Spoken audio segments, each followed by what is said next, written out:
وبالليل وتحديدا الساعة 2 بيعم الهدوء والكل بيكون نايم في نفس التوقيت إلا بيت العيلة دي اللي بتصحى فيه الأخت الكبيرة بخضة لدرجة إن شعر راسها بيقف من صوت الضرب والتكسير. نهار أبيض عليا وعلى سنين البيض، دول ظابطين ميعادهم ولا كأن إذاعة الشرق الأوسط. وجرت عليهم وراحت قايلة لهم بزعيق: بتعمل ايه يا واد منك ليه في الوقت ده؟ انتوا مش وراكم مدرسة الصبح؟ الواد زيزو خد الحاجة بتاعتي من الشنطة، والمدرسة لو عرفت هتشعلقني وممكن تجيب لي استدعاء ولي أمر. وأنا عارف يا أختي حبيبتي انتي على طول مشغولة وهتسهري عليا لو جيتي. حبيب أختك يا ولا، كلك ذوق. والله الذوق ما خدت منه غير بس. انت تخرس خالص، أخوك ده ذوق وأخلاق ومفيش زيه اتنين، المفروض تتعلم منه مش تزعله. بس يا سوكا اسكت خالص، كمل يا حبيبي. عمل لك أكيد مصيبة عشان الدوشة دي كلها. ايه؟ طبعا مصيبة كبيرة. وإيه هي يا حبيبي؟ هتقول لها انت ولا لها انا؟ انتوا تخلص خالصة ولا انت؟ اللي يقرب بيت كده بقى. هاي يا حبيبي، والأخد منك ايه؟ هو خد ورقة من نص الكراسة. سندس بجنون بقاله الليلة دي كلها عشان ورقة من نص الكراسة؟ يا طب خد دي. وراحت حاتفة بابا وردة. اجري يالا، الفت برجلك، اجري يا مجدي. منكم لله، فرقتوا علينا الحارة كلها. ولسه ما كملتش كلامها سمعت صوت حركة ورا الكنبة. أعوذ بالله من الشيطان الرجيم، اللي بيتحرك ده؟ وراحت ماسكة عصاية المكنسة وقعدت تضرب. أي ده أنا السكة. هو أنت بتعمل إيه ورا الكنبة دلوقتي؟ اطلع. طلع هو كان حاطط حلة فوق راسه. سندس بصدمة: نهارك أبيض أنت كمان، إيه اللي عامله في نفسك ده؟ أصل الولا وهم بيضربوا بعض خفت واستخبيت منهم. طب استخبيت منهم دي ماشي، بس الحلة دي بتعمل ايه فوق دماغك؟ اصل اخلص، كنت جعان ومش لاقي حاجة ف فقعدت اكل وانا بتفرج عليهم. سوكا بصدمة: اكلت غدا بكرة؟ هجيب مننا فلوس تاني عشان ناكل بكرة.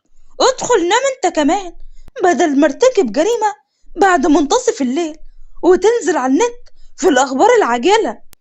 دخلوا كلهم ناموا وراحت قايلة بارتياح: الحمد لله اخيرا ناموا، بس ربنا يدبرها من عنده في الغدا بتاع بكرة بقى. وافتكرت بصدمة: يا نهار ابيض، ده انا سايبة لؤلؤة لوحدها. دخلت الأوضة ولقت اللي كان في الحسبان أختها الصغنونة مكرمشة نفسها وقاعدة بتعيط في الضلمة. فتحت النور وراحت قايلة لها: أنا جيت يا قلبي، ما تخافيش. خدتها على رجليها وضمتها بكل حنية وقالت لها: انت صحيتي على صوتهم؟ هزت لؤلؤة براسها: يعني أيوة، ما تلاقيش يا حبيبتي، مفيش حاجة، ده اخواتك بس كانوا بيلعبوا وانا سكتهم وجيتلك.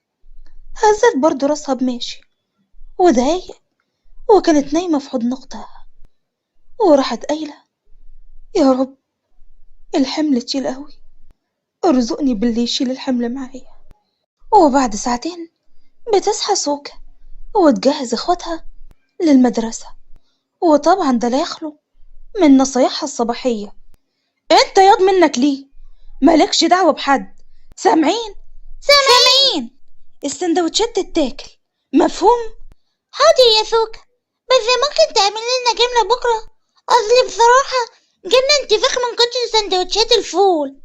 أيوة سوكا بالله عليك، نفسنا في مرة كده في سندوتشات جبنة بالقوطة والطماطم، ويا سلام بقى لو جبنة رومي يبقى الدنيا عظمة. سوكا بكسرة في قلبها: جبنة؟ سامحوني لو بإيدي أعمل لكم أكتر منها، بس على عينيا يا حبيبي. وكملت بحدة عشان تغير الموضوع: انت ياض منك ليه، مش قلتلكم بلاش سوكا ديت؟ ما بصراحة الاسم لايق عليكي، وكمان اسم على مسمى. يا طب خد كمان. كده حرام عليك يا سوكا، هو كل يوم تسبحينا بفردة؟ تحب كمان ارمي لك الفردة التانية لحسن توحشك؟ يلا يا عم بينا، يلا يا اسطى، يلا يا اخويا حبيبي. يا شيكو. نعم. بص يا حبيبي، العلبة ديت فيها أكلك أنت وأختك. سامع؟ سامع. يلا بقى، أنا همشي دلوقتي عشان عندي محاضرات وكمان شغل. وخلي بالك على نفسك، واوعى تفتح الباب لحد، وخلي بالك على أختك. حاضر. يا نهار أبيض، ده أنا اتأخرت. يلا السلام عليكم. وعليكم السلام.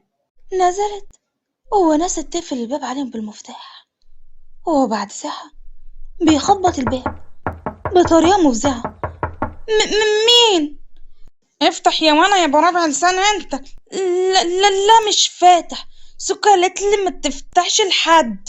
هتفتح يا وانا ولا اكسر الباب ده واجيب لاختك البوليس؟ خاف شيكو على اخته وحاول يفتح الباب، وفعلا اتفتح. اسمع يا، قول لاختك لو ما جابتش الفلوس اللي متأخرة عليها في الإيجار من 3 شهور هرميكم كلكم في الشارع. سمع ولا لا؟ سامع. ناس ما تختشيش. عيب يا طنط، امشي يانا بدل ما اضربك. خاف شيكو منها وطلع يجري على الأوضة جوه، بس ناسها الباب مفتوح. ومع دخول الأوضة خرجت أخته الصغننة لؤلؤها، بس ما لقيتش حد، وكانت جعانة ولاحظت إن الباب مفتوح. عشان كده هو في الحلقة الجاية بإذن الله تبيعي اخواتك بكام، اطلبي المبلغ اللي انت عاوزاه. سندس بصدمة: انت اتجننت؟ اطلع بره، انت بني ادم وقح. وهنا تكون انتهت قصتنا النهاردة. اتمنى تكون عجبتكم. يا ترى مين هو الشخص ده، وليه عاوز ياخد اخوات سندس؟ ده ان شاء الله اللي هنعرفه الحلقة الجاية. ما تنسوش بقى يا احلى اخوات، لو عجبتكم قصتنا تضغطوا لايك وتملوا التعليقات بالصلاة على النبي، وما تنسوناش بتعليقاتكم الجميلة. اللهم صل وسلم وبارك على نبينا محمد، والسلام عليكم ورحمة الله وبركاته.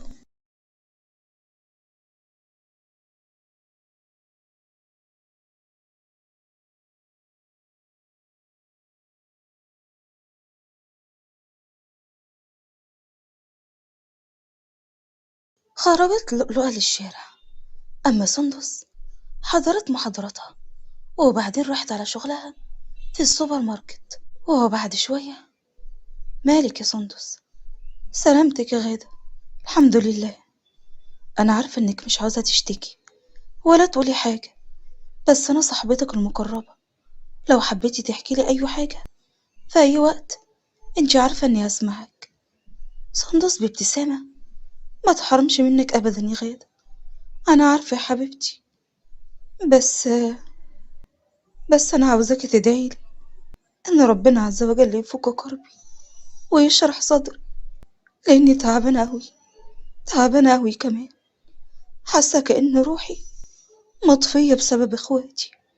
ما تقلقيش، سبحانه يدبر الأمر، من فوق 7 سماوات بيدبر أمرك وأمري وأمر كل اللي بيسمعنا دلوقتي. انتي بتكوني نايمة ومستريحة، وسبحان الله عز وجل ما بيغفلش عنك ولو ثانية واحدة. عاوزاكي تطمني وتستبشري خير، وطبعا مش هوصيكي انك تنتهزي كنز استجابة الدعاء قبل الفجر. قومي وصلي ولو ركعتين قيام ليل، وادعي ربنا وإن شاء الله هيستجيب. سندس بتساؤل: ربنا يبارك لي فيك يا رب يا غادة، على طول كده مطمنة قلبي، بس قيام الليل قبل الفجر بس؟ قيام الليل من بعد صلاة العشاء لا قبل أذان الفجر. طيب هو كم ركعة؟ ملهوش عدد معين، إن شاء الله حتى ركعتين، بس أهم شيء تداومي عليهم وما تتركهمش، وإن شاء الله مع الوقت تقدري تزودي ركعتين كمان وركعتين كمان زي ما انت عاوزة. جميل قوي، بس ممكن تقوليلي ايه فايدة ان اصلي قيام ليل عشان اتشجع واداوم عليها؟ بصي يا ستي، قيام الليل عبادة كلنا محتاجينها عشان حياتنا بجد لو صليناها هتتغير للأحسن 180 درجة، واللي يداوم عليها هيلاقي نفسه في مكان عمره ما كان يتخيله في يوم من الأيام. سندس بلهفة: شوقتيني. ها، تمام، بس تدفعي كام؟ ربع جنيه وهقسطهم لك على 6 شهور. يا ستير عليك يا رب عيلة، محدش يعرف ياخد منك حاجة خالص. يلا على الله. بصي بقى، قيام الليل سنة مؤكدة عن النبي عليه الصلاة والسلام، هو أفضل صلاة بعد الفريضة. بعد الفريضة. سامعة يا بت ولا مش سامعة؟ بتصلي الأول ولا ما بتصليش؟ لا لا لا، بصلي الحمد لله. انتي بتتحولي كده ليه؟ خلاص هتنزل المرة دي، أنا قلت أفهمك بس ولا أجيب عصاية المكنسة. بصي بقى، وكونها بعد الفريضة يعني ثوابها عظيم جدا، وكمان بتكبر نقص الفريضة. يعني في أيام كنت قبل ما تواظبي على صلاتك ما كنتش بتصليها، قيام الليل بقى بيعوض لك النقص ده والخلل اللي فات من الصلوات. ها، وإيه كمان؟ قيام الليل برضو بيخليكي لو انتي في ذنب مجننك ومش عارفة تتخلصي منه، هيساعدك بإذن الله إن انتي يكفيكي شره وتبعدي عنه تماما. ده غير طبعا إن هيكفر عنك سيئات الذنب ده وسيئات الذنوب التانية. فل قوي، كملي. ده غير بقى الحسنات اللي ملهاش حصر، وبيقوي البدن وبيشرح الصدر وبيكسب الوجه نور وبيعالج من الأمراض النفسية وبينور البصيرة. وكفاية بس إنك بتعملي كده عشان ترضي ربنا عز وجل، وكمان تأكدي إن ربنا هيرضى عنك. ياه، الله على الجمال يا غادة، مش عارفة أقولك قد إيه يا حبيبتي، انتي فرحتيني وقد إيه حببتيني في قيام الليل. أنا مش هسيبه أبدا بعد كده. يلا عدي الجمال يا ستي، والله من غير ما عدها. فعلا كفاية بس إن انتي بنت صاحب المحل ورضيتوا تشغلوني وعارفين ظروفي ودراستي وظروف اخواتي، مش عارفة اردلك ايه ولا ايه. يا بنتي احنا ما عملناش حاجة اصلا، واحدة وصاحبتها عادي يعني.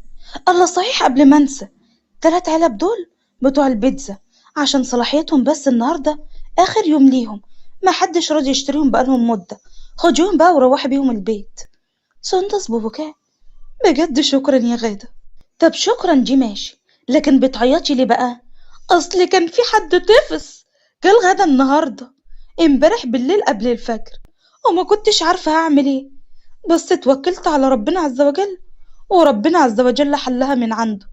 شفتي بقى عوض ربنا عز وجل وانك تتوكلوا عليه.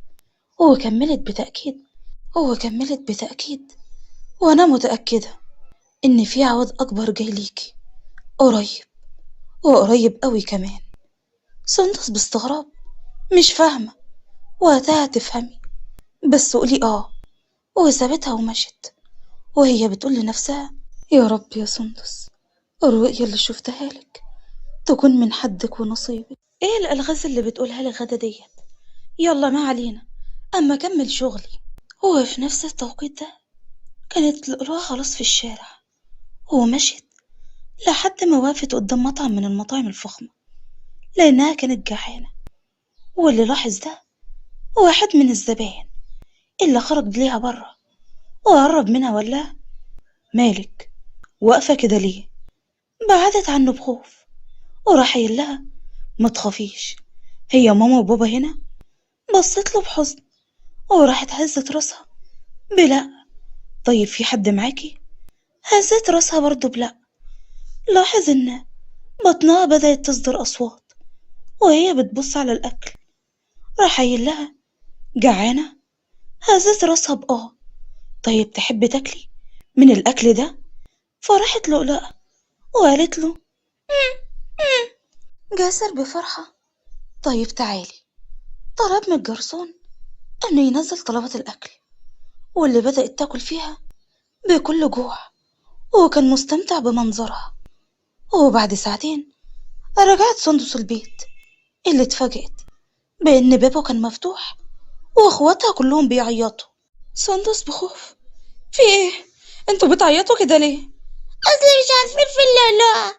سندس بصدمة: يعني إيه مش عارفين في اللؤلؤة؟ هي راحت فين؟ أنا ماشية وسايباها مع أخوكم الكبير.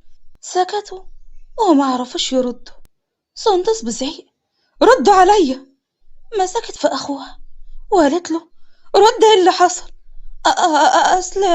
أصل طنط فوزية جت وزعقت وكانت هتضربني، فخفت وجريت جوه والباب كان مفتوح، ولما طلعت ملقتش لؤلؤة بره، فأكيد هي مشيت. الكلام ده من امتى؟ من بدري.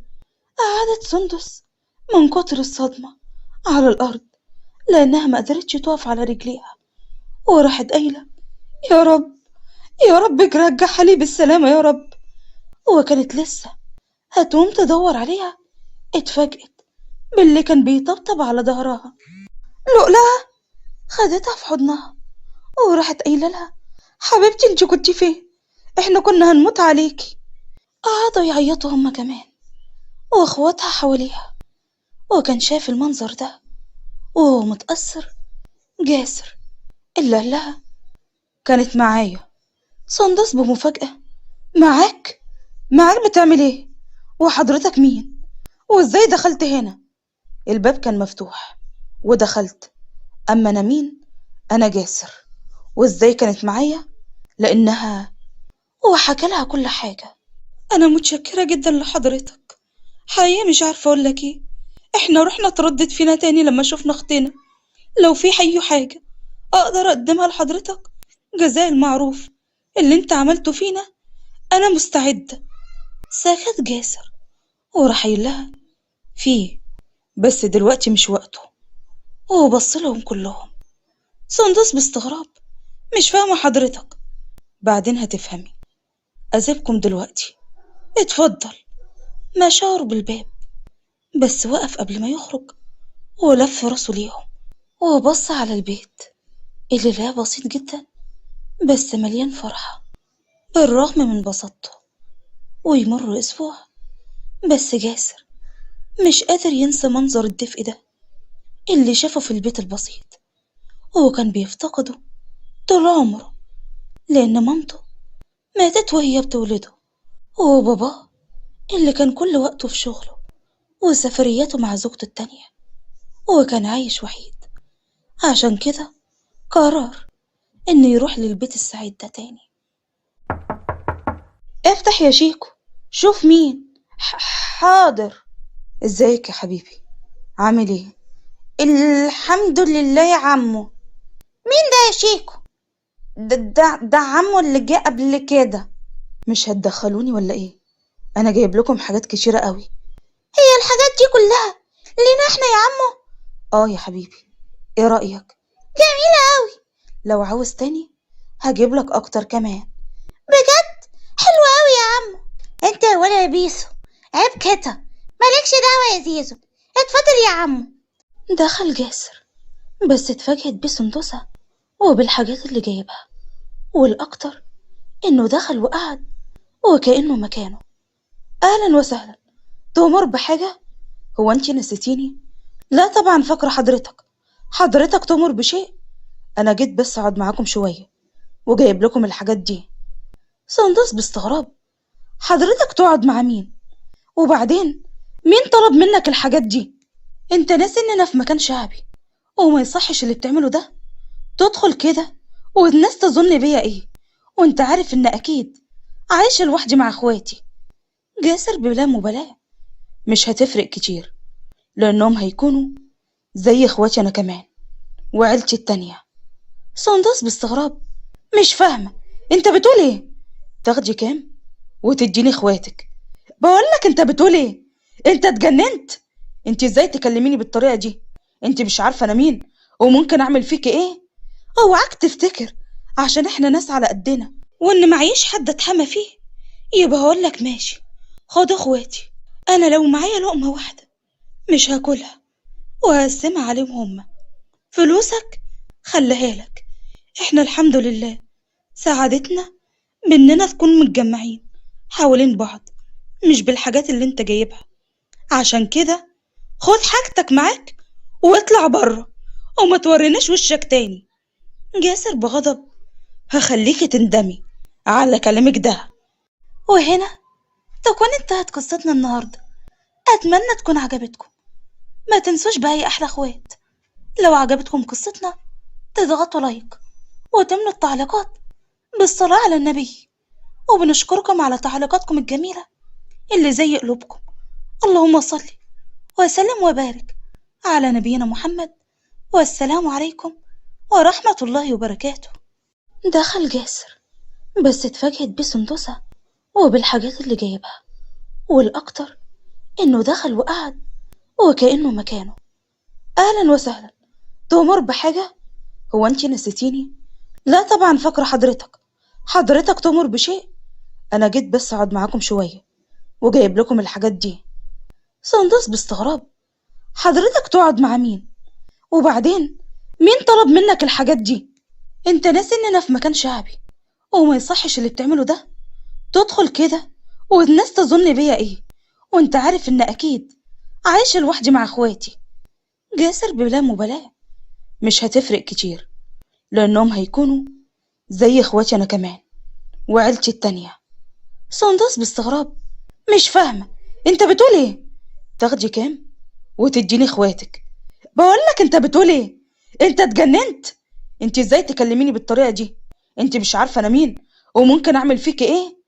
اوعاك تفتكر عشان احنا ناس على قدنا وان معيش حد اتحمى فيه يبقى هقولك ماشي، خد اخواتي.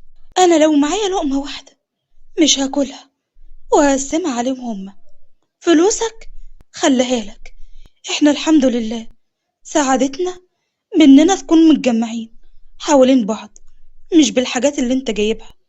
عشان كده خد حاجتك معاك واطلع بره وما توريناش وشك تاني.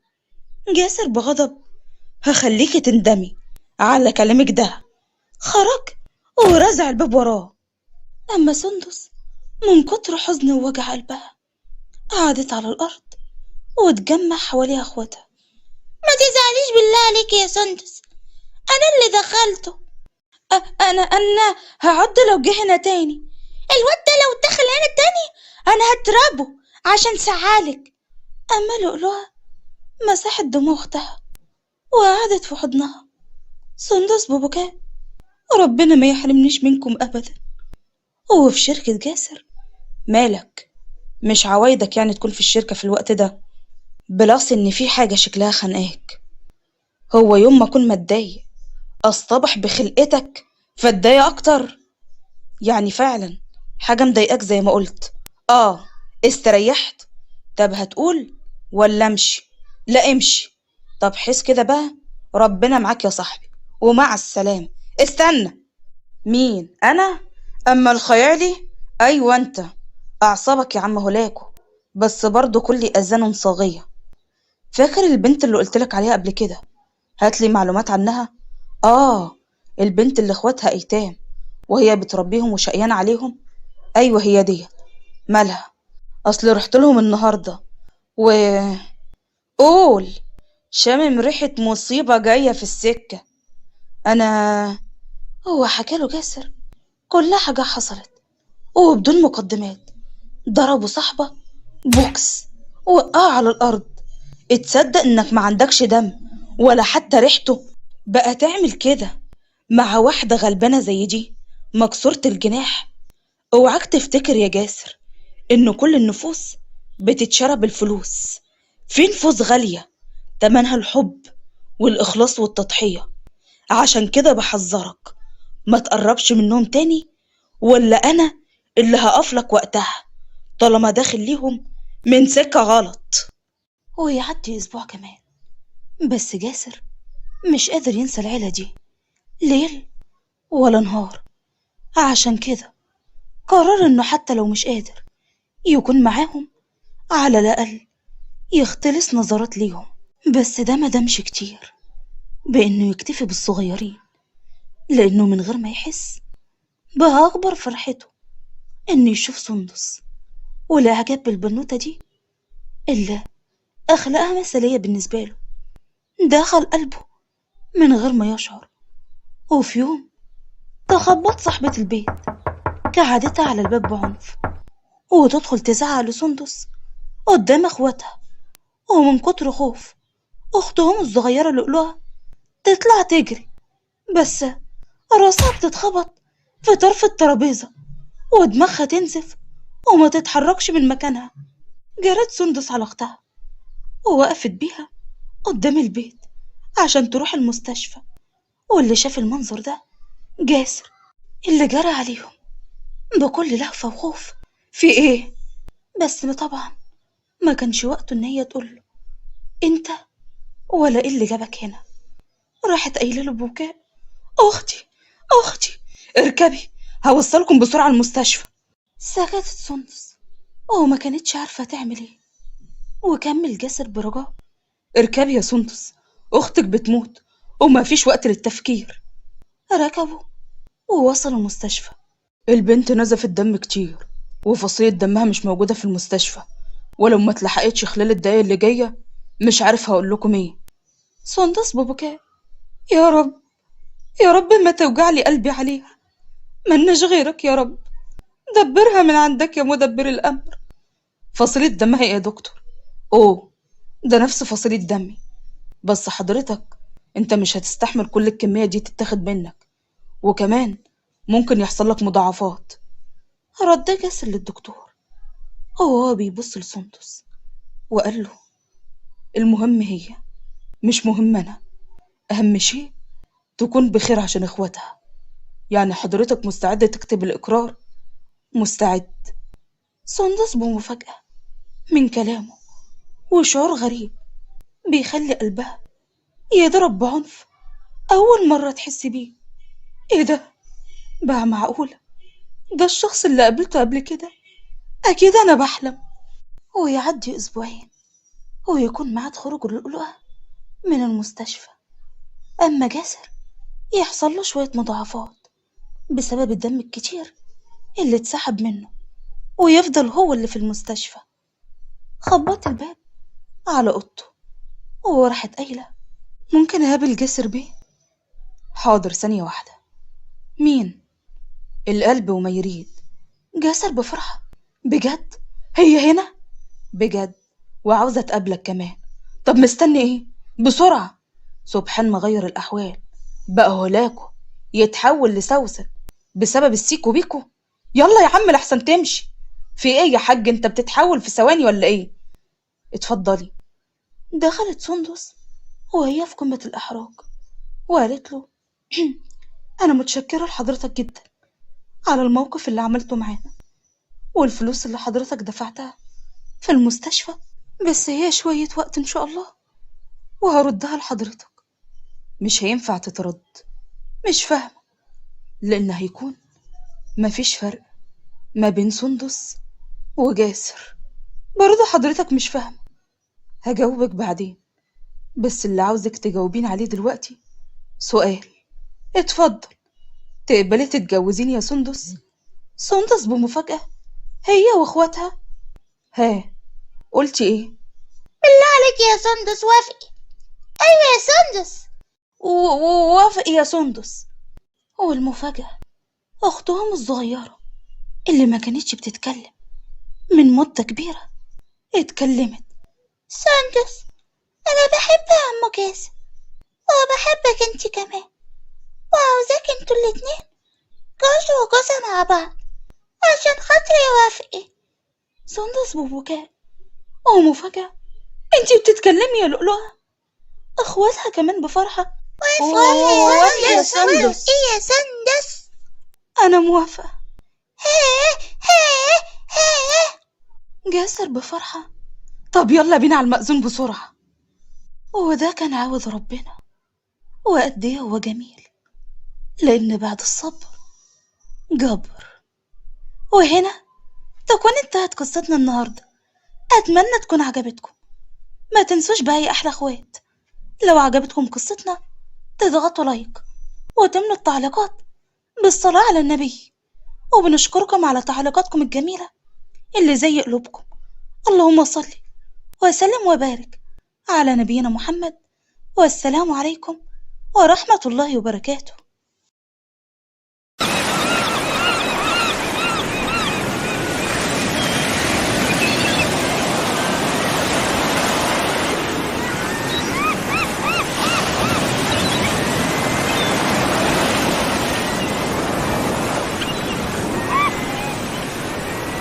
السلام عليكم أحلى أخوات، ما تنسوش تشجعونا بلايك، ولو ما كنتوش مشتركين تشتركوا في القناة.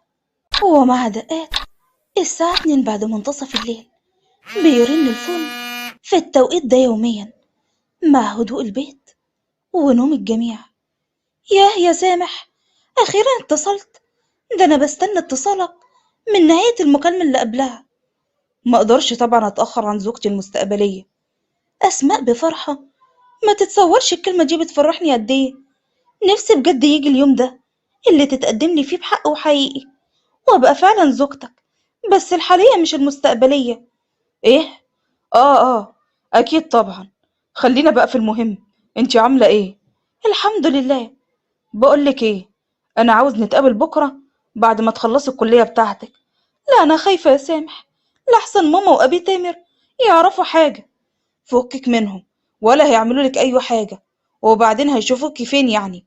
انت أمك بتكون طول اليوم في البيت، ما بتنزلش خالص، وأخوك من الشغل للبيت ومن البيت للشغل، والأهم، وطالما أنا موجود حتى لو شافونا محدش هيقدر يعمل لك أي حاجة. مش عارفة أقولك إيه، كلامك بيطمني قوي. خلاص، يبقى نتقابل بكرة في الجاردن اللي قدام الكلية.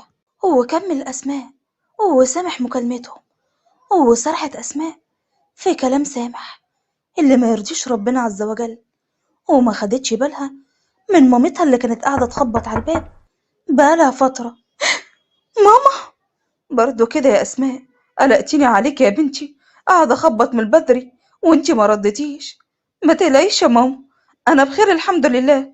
أصل أصل كنت نايمة وما سمعتكيش. في إيه يا أمي؟ قلقتيني من النوم لما سمعت صوت الخبط ده كله. سلامتك يا ابني، مفيش حاجة، ده كنت معدية جنب أوضة أسماء فسمعت صوت وقعدت أخبط، محدش رد، فخفت على أختك وفتحت الباب. تامر بشك لما شاف فن أسماء على الأرض وظهر على وشها القلق. انت كنت بتكلمي حد في الوقت ده؟ أنا؟ لا أبدا، وأنا هكلم مين بس دلوقتي؟ طيب تمام، يلا ننام يا أمي. ماشي يا ابني. أسماء بنوتة في أولى كلية آداب، عندها 20 سنة، بتعيش مع مامتها وأخوها الوحيد، وباباها مات وهي عندها 10 سنين، وأخوها اللي قام بتربيتها وعنده دلوقتي 30 سنة. وبالرغم من شخصيتها الانطوائية إلا إنها وقعت في غلط كبير جدا، واتعرفت على سامح من على النت، وامتد الأمر لأرض الواقع. وتاني يوم بتخرج أسماء مع سامح. مالك؟ شكلك مش مظبوط. أصل حاسة بيه تامر، حاسة بحاجة. هو قالك حاجة؟ لا، ما قاليش أي حاجة. يبقى مفيش حاجة، عاملة ليه بقى مشكلة؟ طيب ممكن نسرع شوية عشان تتقدملي، بدل ما أنا خايفة كده على طول. سامح بخبث. أكيد طبعا هتقدملك، بس اليومين دولت مش هينفع، عشان بس أمي تعبانة. طيب إمتى؟ لما تبقى كويسة هكلمك. خلاص ماشي. وتعدي الأيام ويفضل الحال زي ما هو مع أسماء وسامح، من مكالمات وخروجات في السر. ونروح بقى المكان تاني، أول مرة نزوره في منطقة المنصورة. بيصحى بطلنا ويتوضى ويصلي ويقعد مع مامته بعد الفطار. بقولك ايه يا ابني، عاوزاك في حاجة كده. اتفضلي يا أمي. أنا نفسي أفرح بيك وأشوف عيالك، وأظن دلوقتي الحمد لله أنت جاهز من مجاميعه، ومحدش هيرفض شاب زيك، اللهم صل على النبي. مش دلوقتي يا أمي لو سمحت. مش دلوقتي؟ ولا مستني لما بنت خالتك تخلص جامعة؟ الابن بصدمة. وانتي ايش عرفك يا أمي؟ يا واد، ده أنا عارفاك من وانتوا صغيرين وهي لسه عيلة، حاطط عينك عليها، بس اللي منعك ان انت تكلمها او تتعامل معاها التزامك. بس خالتي لمحتلك انها مش هتوافق على حد دلوقتي الا لما تخلص جامعة. مش هنخسر حاجة، الكلام ده كان من سنة يا ابني، لما كانت لسه في ثانوي، لكن دلوقتي الوضع اختلف. ازاي يا أمي يعني؟ أصل بصراحة كده أنا كلمتها وأخدت ميعاد معاها إنك تقابلها. سامي بفرحة. بجد يا أمي؟ بجد يا حبيب قلب أمك. بس قولي يا واد، صحيح مش كنت عامل دلوقتي دور الممتنع عن الزواج من دقيقتين؟ مين ده بس يا حاج؟ أنا دي تهيؤات. تهيؤات؟ آه يا ابن المؤمنين. هو حدفت عليه المخدة وهو طلع يجري. يوه، الواد مشى من فرحته من غير حتى ما يعرف امتى هنروح ولا ايه التفاصيل. ربنا يهنيك يا حبيبي يا رب. نتعرف بقى على بطلنا. سامي سلام، شاب في 27 من عمره، أخلاقه عالية جدا، خريج كلية تجارة، وابن خالة أسماء اللي كان معجب بيها من ما هما صغيرين، وما كانش يقدر يصرح بده لأنه كان بيتمناها في حلاله. وبعد يومين: يلا يا بنتي اطلعي، ابن خالتك وخالتك مستنيين من بدري. مش طالعة ومش عاوزة اتجوزه. ليه يا بنتي بس كده؟ ده ابن خالتك ما شاء الله ما يتعيبش، أخلاق وتربية وجاهز، مستني بس تقولي اه وانا بقول لا. وبعدين انا معرفوش، اخر مرة شفته لما كنا صغيرين بنلعب في الشارع. يا بنتي انا اتجوزت ابوك الله يرحمه وما شفتهوش غير مرة واحدة بس قبل الخطوبة، وكان فعلا نعم الأخلاق. فما بالك بقى باللي نعرفه ومن دمنا؟ برضه مش عاوزاه. يا بنتي الله يهديكي، اسمعي الكلام. بس أثناء كلامهم دخل أخوها. انتوا صوتكم عالي كده ليه؟ وليه لسه ما طلعتيش لغاية دلوقتي يا أسماء؟ أسماء بخوف: حاضر يا بيه، ثواني وطلع. طلعت أسماء وملامح الحزن ظاهرة على وشها. خدتها خالتها بالحضن وقالت لها: أهلا أهلا يا حبيبة خالتك، وحشتيني. اللهم بارك، كبرتي وبقيتي عروسة زي القمر. شكرا يا خالته. بص سامي الأسماء، بس حس إنها قاعدة مخنوقة من ملامح وشها. مش هتسلم على عروستك يا ابني؟ آه طبعا يا أمي. إزيك يا أسماء؟ الحمد لله. سامي لنفسه: هو أنا حاسس إنها مخنوقة، مش عارف ليه. ممكن تكون محرجة، جايز. طب أحاول ألطف الجو كده شوية. على فكرة، يجوز لك إن انتي تبصلي في الرؤية الشرعية ونتعرف على بعض. أسماء بنرفزة: مش عاوزة. سامي بصدمة، هو وكل الموجودين، من ردة فعلها. ليه كده يا بنتي بس؟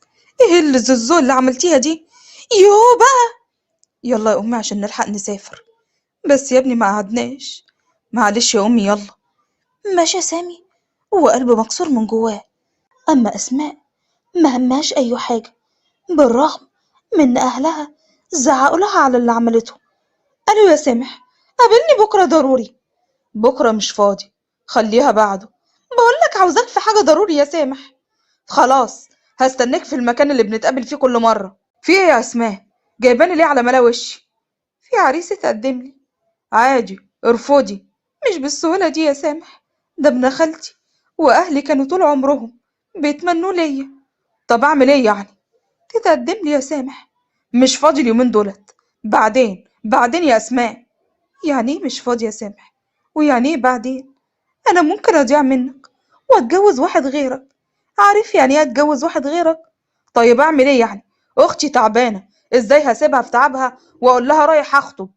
هو كل ما اسالك تتحجج، مره تقولي مامتك تعبانه ومره تقولي اختك تعبانه.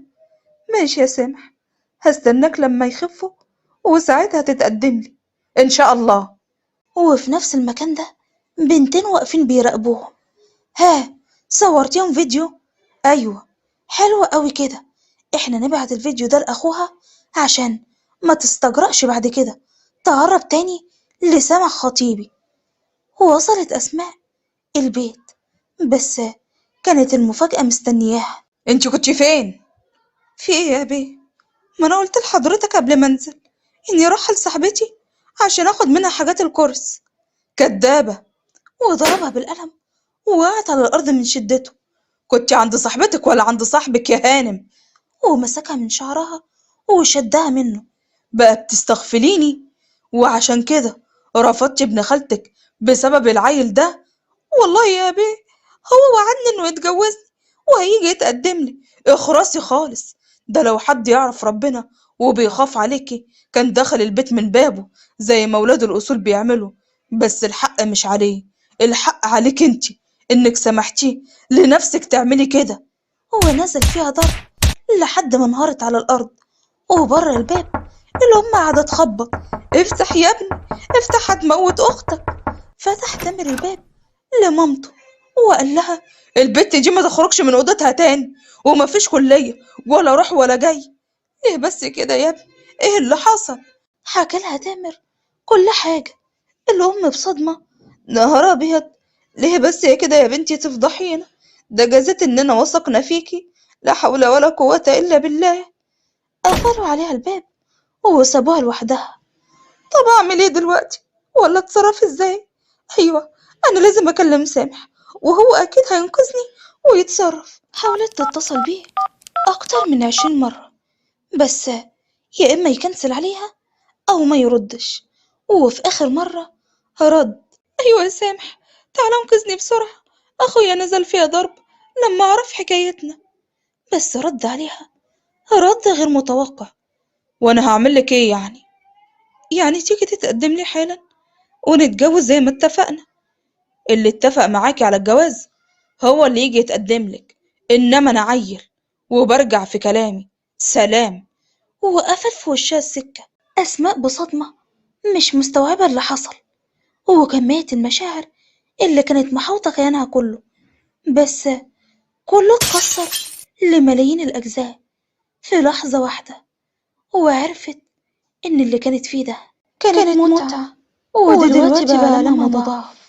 كانت لذة ودلوقتي مرارتها فظيعة، بس ما كانتش ولا لذة ولا متعة حقيقية، كانت متاع الحياة الدنيا.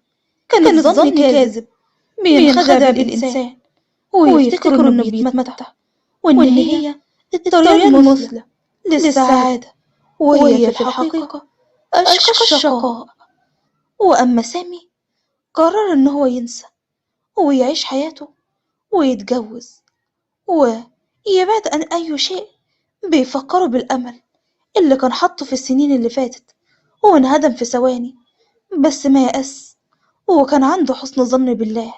وهنا تكون انتهت قصتنا النهاردة. أتمنى تكون عجبتكم. ما تنسوش يا أحلى عيلة تقولوا لنا رأيكم في التعليقات، ايه رأيكم في النوعية ديت من القصص القصيرة. وكمان زي ما اتفقنا معاكم نزلنا اسمين من القصة ديت من أسماء البنوتات اللي سابتها في الكومنتات المرة اللي فاتت. اللي نسى يضغط بقى لايك في الأول ما تنسوش دلوقتي تضغطوا. اللهم صل وسلم وبارك على نبينا محمد، والسلام عليكم ورحمة الله وبركاته.